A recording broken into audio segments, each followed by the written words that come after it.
Bismillahirrahmanirrahim. Assalamualaikum warahmatullahi wabarakatuh. Pada kesempatan kali ini saya akan mempresentasikan tugas 1 filsafat ilmu tentang mengenai peran ontologi, epistemologi, dan aksiologi dalam membentuk dasar-dasar filsafat ilmu. Ketiga hal ini ibarat 3 pilar utama yang menopang sebuah bangunan. Tanpa ketiganya, ilmu ini tidak akan memiliki landasan yang kuat, baik dari segi objek, cara memperolehnya, maupun tujuannya. Pertama, saya akan menjelaskan apa itu ontologi. Secara sederhana, ontologi adalah cabang filsafat yang membahas tentang hakikat yang ada dalam ilmu pengetahuan.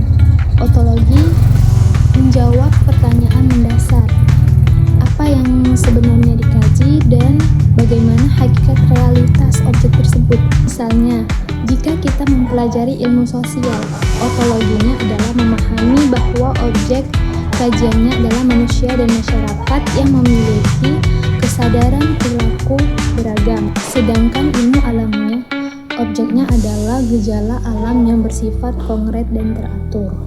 Peran ontologi sangat penting karena menentukan batasan dan ruang lingkup suatu ilmu. Misalnya, ontologi membedakan mana yang menjadi objek kajian ilmu A dan mana yang menjadi objek kajian ilmu B, sehingga ilmu menjadi jelas dan terarah. Selanjutnya kita akan membahas epistemologi. Kata epistemologi berasal dari bahasa Yunani yang berarti pengetahuan dan logos yang berarti teori. Jadi epistemologi adalah teori tentang pengetahuan. Jadi intinya epistemologi menjawab bagaimana ilmu itu didapat, apa yang digunakan, dan bagaimana cara membuktikannya bahwa itu benar atau valid. Epistemologi juga membahas sumber kebenaran, apakah akal budi, pengalaman indrawi, atau intuisi. Peran epistemologi menjadi jembatan.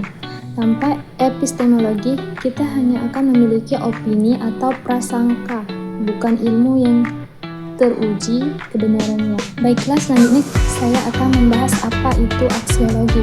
Aksiologi berasal dari kata akios atau nilai dan logos atau teori. Aksiologi membahas tentang nilai-nilai dalam ilmu pengetahuan. Aksiologi menjawab untuk apa ilmu ini digunakan, apa gunanya bagi kehidupan manusia, dan bagaimana batasan etis dalam penggunaannya. Cabang aksiologi terbagi menjadi 2, yaitu etika atau moral dan estetika atau keindahan. Dalam konteks ilmu, aksiologi menekankan bahwa ilmu tidak boleh bebas nilai, melainkan harus membawa manfaat, kebaikan, dan tidak membedakan manusia maupun lingkungan.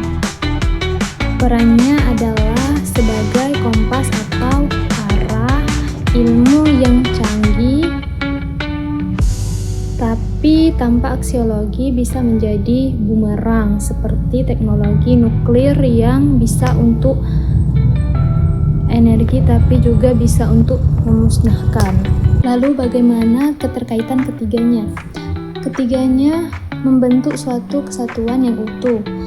Ontologi menentukan apa yang kita pelajari, itu epistemologi itu menentukan bagaimana cara kita mempelajarinya agar benar, dan aksiologi menentukan untuk apa ilmu itu digunakan agar baik dan bermanfaat. Jika salah satunya hilang, maka filsafat ilmu tidak sempurna. Jadi bisa kita simpulkan bahwa ontologi itu adalah fondasinya, epistemologi itu adalah jalan atau metodenya, dan aksiologi adalah tujuannya. Demikian presentasi dari saya. Mohon maaf apabila ada kekurangan, dan terima kasih atas perhatiannya. Wassalamualaikum warahmatullahi wabarakatuh.